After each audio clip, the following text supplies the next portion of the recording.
Hello everyone, this is Mohan Kumar PS from Maharani Science College for Women signing in to talk about pituitary gland, its secretion and their action, effect of pituitary gland if it secretes less and if it secretes more, that is hyposecretion and hypersecretion of pituitary glands. So in this lecture we have the following objectives, that is to understand and learn the basics of pituitary gland secretion and their effects on the body, and also the role of hypo and hypersecretions of the pituitary hormones on the body. At the end of the class, you should have a thorough knowledge about the types of pituitary hormones that the body produces and their secretions and actions with dysfunction. So, in order to understand the above objectives, we will study about pituitary gland and different parts of the pituitary gland, their secretions and actions, and hypersecretion and hyposecretion of pituitary glands. This will be the contents of today's class. So pituitary gland, it is also called as hypophysis. Hypophysis means undergrowth. It is so named because of its location below the brain as an undergrowth. It is located at the base of the brain and lies below the diencephalon in a depression of sphenoid bone of the skull called as sella turcica.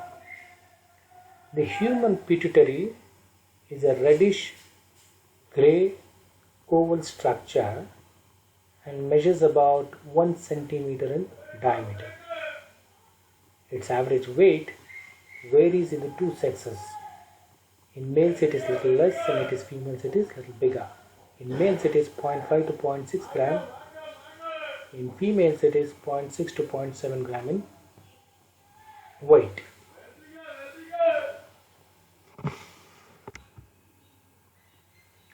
So it consists of 3 lobes. As you can see in this picture, an anterior lobe and a posterior lobe, and in between these 2 lobes there is an intermediate lobe. So an anterior lobe, which is richly vascular and the largest lobe, it is called pars distalis, this one. An intermediate, relatively avascular, smallest lobe called pars intermedia, and the picture does not show this here, but it is between intermedia between anterior and posterior lobes. And the posterior lobe, which is a neural lobe, which is also called as pars nervosa or neurohypophysis. While all 3 parts are important, it is the anterior lobe, that is pars distalis or adenohypophysis, is the most important region of the pituitary gland. This gland plays the most dominant roles, and it secretes hormones which govern the secretion of other endocrine glands like thyroid, adrenal and gonadal. And also its secretions have a direct effect on the metabolism of non-endocrine tissues. So in this picture I have put the structure of a pituitary gland having the anterior and posterior lobe, which is located just below the hypothalamus. That is why it is called as hypophysis. So anterior pituitary secretes the following hormone: the growth hormone, which will play a role in bones and muscles and organ development; prolactin in the breast development; and LH and FSH, luteinizing and follicular stimulating hormones, usually play a role in gonadal development, that is ovaries and testes, whereas ACTH, adrenocorticotropic hormone, will act on the adrenal cortex to release cortical hormones, and the anterior pituitary also releases a TSH hormone called thyroid stimulating hormone or stimulatory hormone, which act at thyroid gland and releases thyroid hormone. These are the hormones which are released by the anterior pituitary hormones. Whereas the posterior pituitary hormones releases two important hormones, oxytocin and vasopressin. Oxytocin in milk production and milk letdown, and also during childbirth or uterine contractions. Whereas vasopressin acts as the antidiuretic hormone which play a role in kidney regulating the water balance in the body. Whereas the pars intermedia plays a very small role, so I have not put this in picture.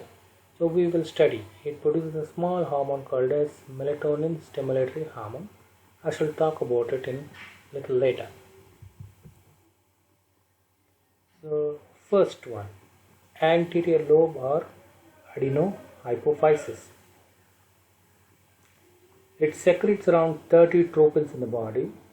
However, we shall restrict only for 4 important hormones or tropins. So the first one is thyrotropin stimulating hormone. Second is corticotropin stimulating hormone. Corticotropin or adrenocorticotropin hormone. Gonadotropins.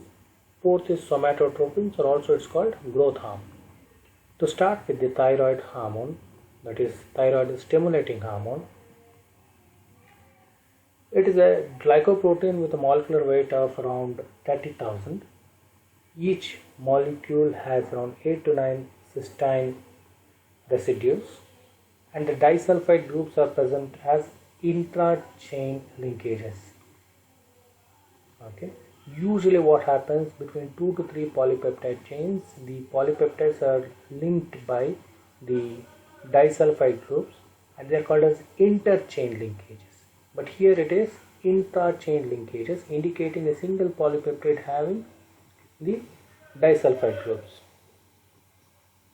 In general, the thyroid stimulating hormone stimulates the activity of thyroid gland and enhances the rate of certain reactions. So thyroid stimulating hormone has 3 important functions. Number 1, removal of iodide from blood by thyroid. Number 2, conversion of iodide to thyroid hormone. Number 3, release of hormonal iodine from thyroid. Basically, it inducts the iodine from blood to the thyroid gland, and it incorporates the iodine in the thyroid gland to the hormone formation, that is T3 and T4, and then it also makes sure the hormones which are manufactured in the thyroid gland T3 and T4 are released outside into the bloodstream. The release of thyrotropin, that is TSH, is controlled by another hormone from hypothalamus called thyrotropin releasing factor. It's also called TRH, thyrotropin releasing hormone. The next hormone is the corticotropin or adrenocorticotropic hormone.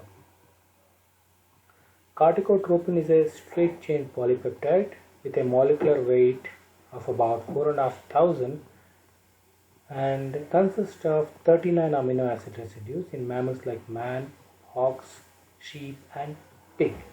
The most potent segment of the activity is from residues 15 to 18. ACTH has a stimulatory effect on the hormone producing capacity of the adrenal cortex.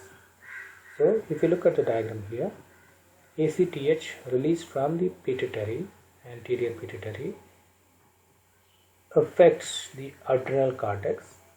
The adrenal cortex releases cortisol, and release of cortisol is negatively regulated by either again going back to hypothalamus or at pituitary gland. It inhibits the ACTH production. That is, the amount of cortisol floating in the bloodstream is negatively regulated. It is constantly monitored, basically. So, cortisol, what are the functions of cortisol? If you look at it, gluconeogenesis, protein mobilization, fat mobilization, stabilizes lysosomes. Glucose, see, cortisol is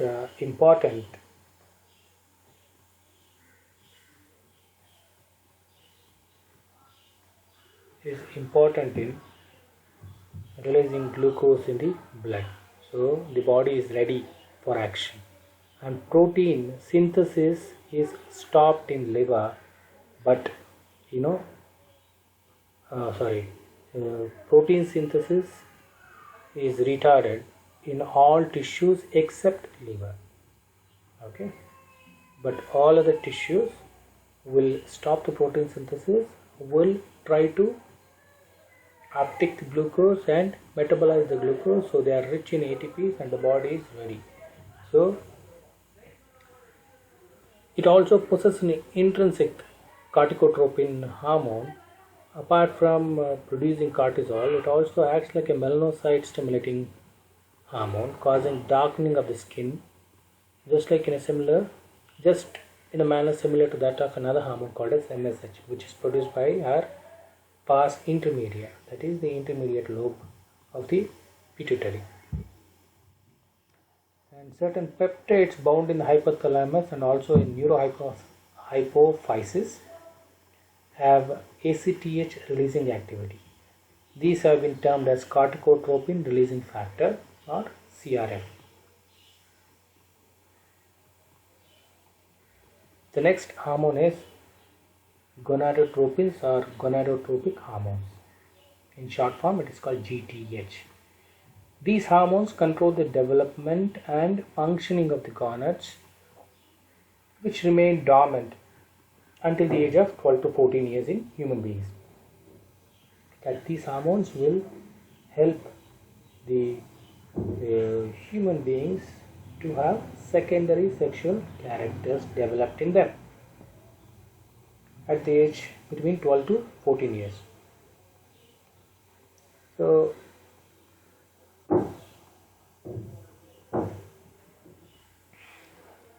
there are three gonadotropins. Number one is FSH, number two is LH, and number three is PRL. So LH is a luteinizing hormone, FSH is a follicle stimulating hormone, PRL is prolactin. So I shall talk about the LH first. So LH is luteinizing hormone, or it's also called as interstitial cell stimulating hormone, ICSH. It is a peptide hormone with a molecular weight of around 26,000 in man and around 1 lakh in swine. It lacks tryptophan but has a high content of cysteine and proline. Each molecule contains 10 glucosamine and 3 galactosamine residues. As in females, LH is concerned about ripening and rupturing of ovarian follicles.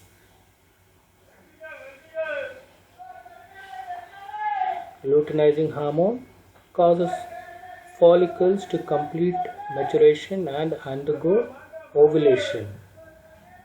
Causes ovulation causes the ovulated follicles to become the corpus luteum. So, it also induces the development of interstitial cells of both ovaries and testes. So, what happens in male? In male, the LH stimulates the synthesis and secretion of testosterone, as we see here. The secretion of LH is controlled by luteinizing hormone releasing factor, which is a secretion from the hypothalamus. So that is why they are regulated. And the second hormone is follicle stimulating hormone. Follicle stimulating hormone. So it is a glycoprotein that contains galactose, mannose, galactosamine, glucosamine, sialic acid, fucose and uronic acid. It has a molecular weight of about 30,000 in man. In human females, it induces the growth of Graafian follicles, resulting in an increased weight of the ovary. So, follicle stimulating hormone, in case of females, it causes follicles to begin development. So that is Graafian follicles. Whereas in case of males, it supports the spermatogenesis and inhibits secretion.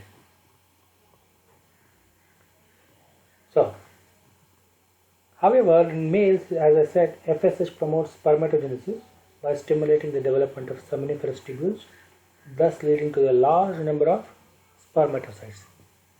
The release of this hormone is controlled by another hormone from the hypothalamus called follicle stimulating hormone releasing factor, FSH-RF, whereas LH is regulated by luteinizing hormone releasing factor from the hypothalamus, and the FSH is regulated by follicle stimulating hormone releasing factor, FSH-RF. Both are released from hypothalamus. So these hormones are negatively regulated in the body.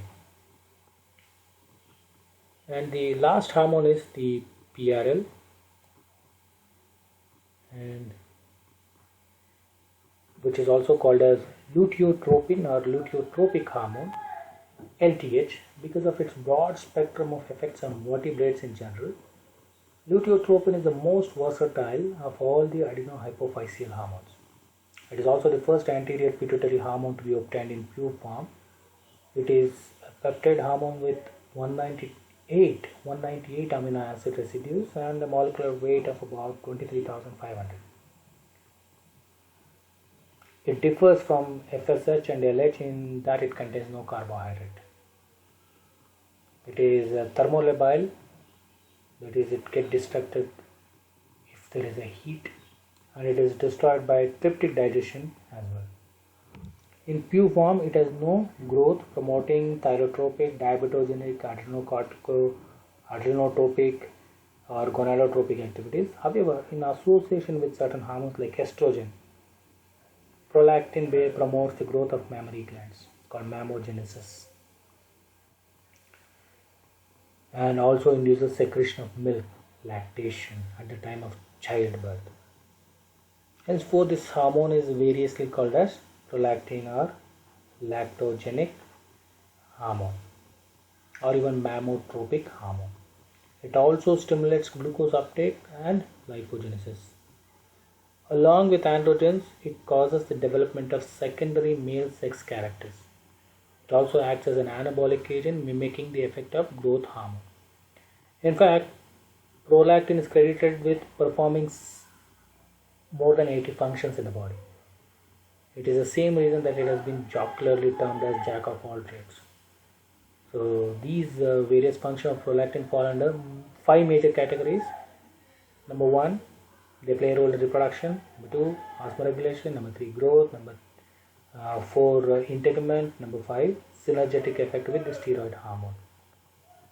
So some of the functions I've listed here. It helps in initiation and maintenance of lactation. It induces ductal growth and lobular alveolar function, that is related to the mammary glands.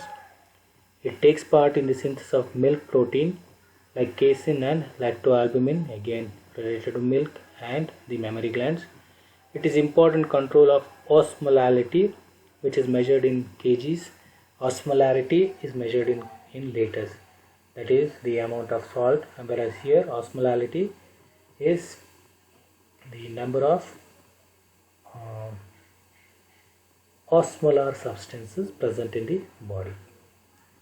So it helps in metabolism of subcutaneous fat, carbohydrate, calcium and vitamin D. It helps in fetal lung development during the course of development of the child in the womb. It takes part in the steroidogenesis, formation of steroids from the adrenal cortex, testes and ovaries. These are the roles of prolactin. So the last hormone of the anterior pituitary hormone is a somatotropin or somatotropic hormone. It's also called as growth hormone. Somatotropin, obtained from human hypophysis, is a protein with a molecular weight of around 27,000, whereas in pig it is around 41,600, and has an isoelectric point of 4.9. That is, the charges become net neutral at 4.9 pH. It has 190 amino acids and consists of 2 disulfide bridges between the adjacent cysteine residues at 53 to 164 and 181 to 188. The various metabolic activities particularly attributed to this hormone are listed below. It affects the rate of skeletal growth and gain in body weight. It causes abnormal increase in blood sugar by producing degenerative changes in the islet of Langerhans. That is a diabetogenic effect.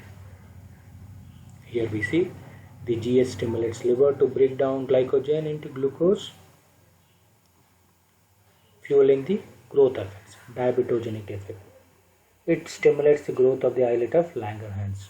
Thereby, diabetogenic effect indirectly has a pancreotropic effect by stimulating the growth of islet of Langerhans.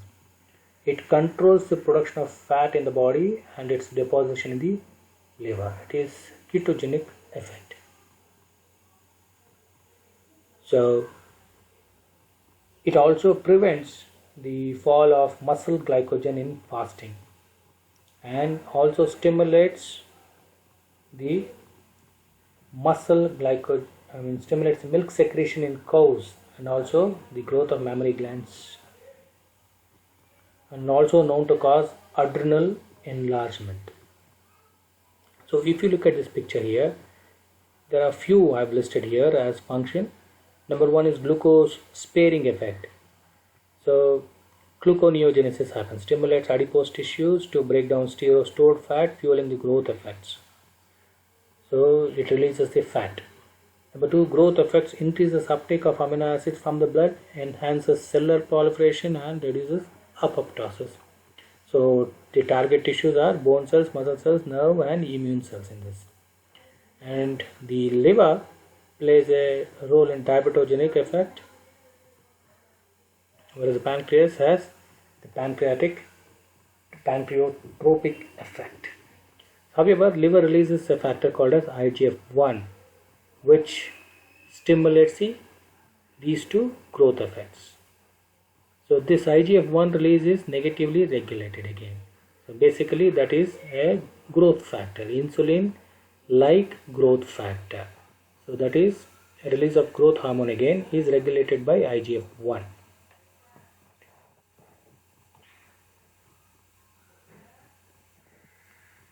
Whereas the adrenal enlargement can be greatly augmented by simultaneous treatment with low doses of thyroxine, thus indicating the participation of the thyroid gland along with the hypophysis in this action. It is now recognized that people who live up to 70 years and beyond, the effect of declining hormones may contribute significantly to chronic, debilitating and costly illnesses. So these are the factors which contribute to aging phenomena. So this is the hormone loss may bring about or loss of muscle mass and strength, or increase of body fat, particularly fat from the abdomen, a weakening of the bones, decline in immune responses and the general loss of energy. All these can be reversed if the hormone therapy is taken at that age. To a certain extent they can be reversed, not completely though, because aging is multifactorial in nature. Anyway, coming back to the pituitary gland. So the posterior pituitary gland, it's also called as neurohypophysis, as depicted in this picture, which releases two hormones called as oxytocin and ADH.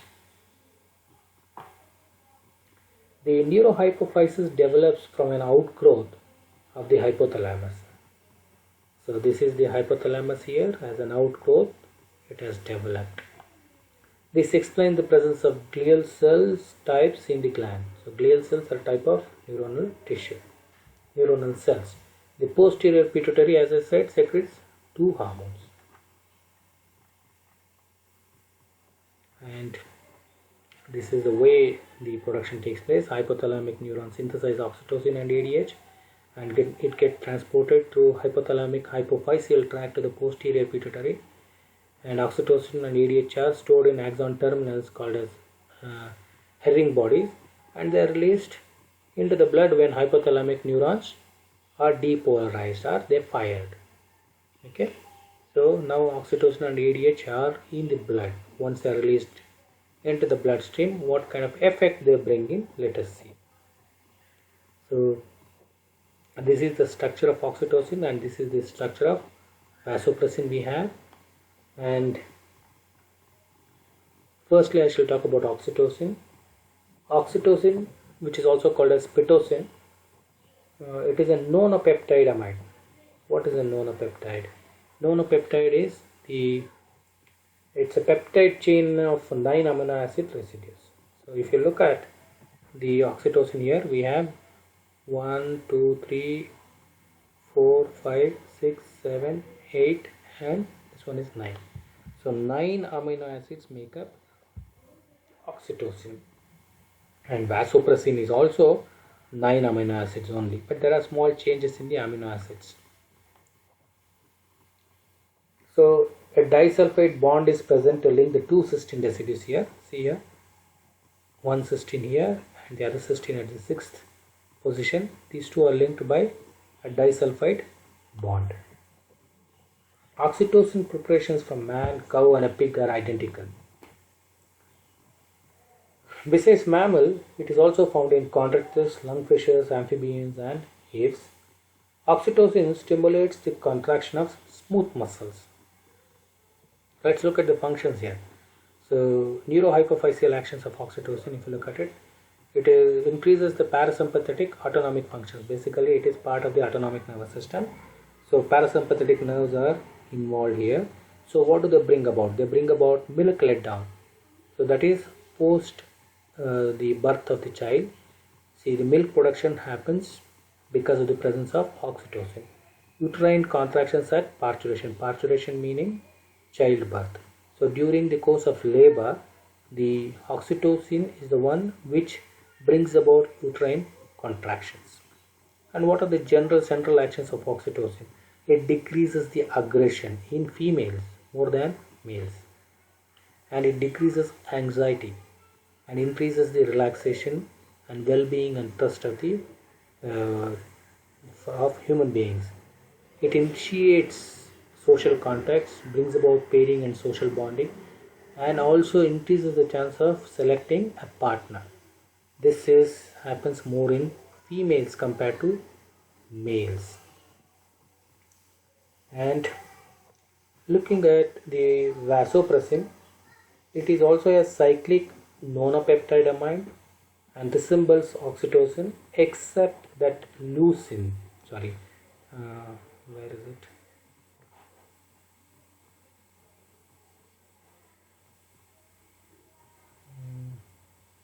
Isoleucine, this part, the number 3 is replaced by phenylalanine, and leucine by arginine. So that is at number 8th position is replaced by arginine. The hormone was synthesized in 1953 by a guy called Voodoo Pignot, and he received a Nobel Prize for the same in 1955 for the synthesis of polypeptide hormone. And vasopressin obtained from pig differs from that of human beings, in arginine being replaced by lysine at position 8. So this arginine is replaced by lysine in case of pigs. So that is why it is called as lysine vasopressin, to differentiate between pig and humans. So it has the following functions. It activates both sympathetic and parasympathetic regulation, that is of the autonomous nervous system, brings about increased vasoconstriction. Vasoconstriction basically constrictions of the capillary tubes in the body. So vasopressin causes a rise in blood pressure. If you constrict a capillary in the body, it increases the blood pressure. So vasoconstriction and blood pressure are both are interconnected, and it brings about increased aggression and territorial behaviors and increases the anxiety as well. And moreover, vasopressin also brings about attraction and partner selection, pairing and social bonding, and partner preference. So vasopressin is more expressed in more expressive, not expressed, more expressive in men compared to women, whereas oxytocin is more expressed in women compared to men. So these are the differences between oxytocin and vasopressin, which is produced by our neurohypophysis. Now the last part of the thyroid hormone, pituitary hormone, is the pars intermedia. It is the boundary between the anterior and posterior lobes of the pituitary. If you look at the diagram here, between the red and yellow part, there is a small whitish region which is called the pars intermedia. So it is a boundary between, as I said, anterior and posterior lobes of the pituitary. It contains a colloid filled cyst and two types of cells. Number one, basophil. Number two, chromophobes. The cysts are the reminders of Rathke's pouch. This is what we have labeled here, Rathke's cleft or Rathke's pouch.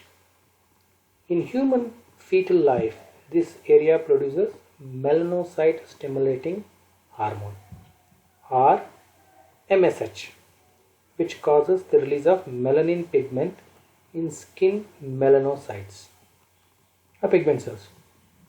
The pars intermedia is normally either very small or entirely absent in adulthood. But in case of lower vertebrates like fish and amphibians, MSH from pars intermedia is responsible for darkening of the skin, often in response to changes in background color. So that's playing a role in case of mimicry. So this color change is due to the MSH stimulating the dispersion of melanin pigment in dermal melanophore cells. So having understood the three parts of the pituitary gland and their hormone secretions and actions, now we shall focus on what happens if the secretions are produced in lower quantity and if it is produced in higher quantity, like hypopituitarism, meaning the insufficient secretion of pituitary hormones. It may occur as a result of pituitary tumors or atrophy of the gonad. Hypoactivity of this gland may lead to the following situations like dwarfism, panhypopituitarism, or pituitary myxedema. So dwarfism refers to arrested growth of the individual, and it is of two types, Lorraine type and Frolic type. We shall talk about it a little later.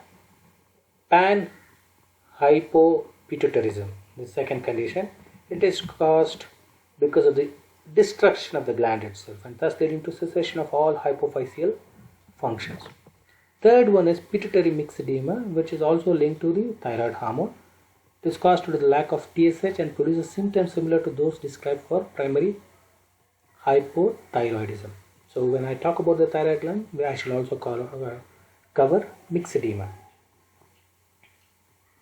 So about the dwarfism, two types, Lorraine type and Frolic type. This one and Lorraine type.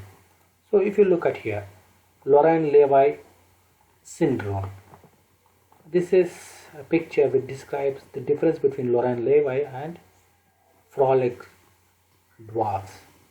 A normal person and a giant hyperpituitarism this is.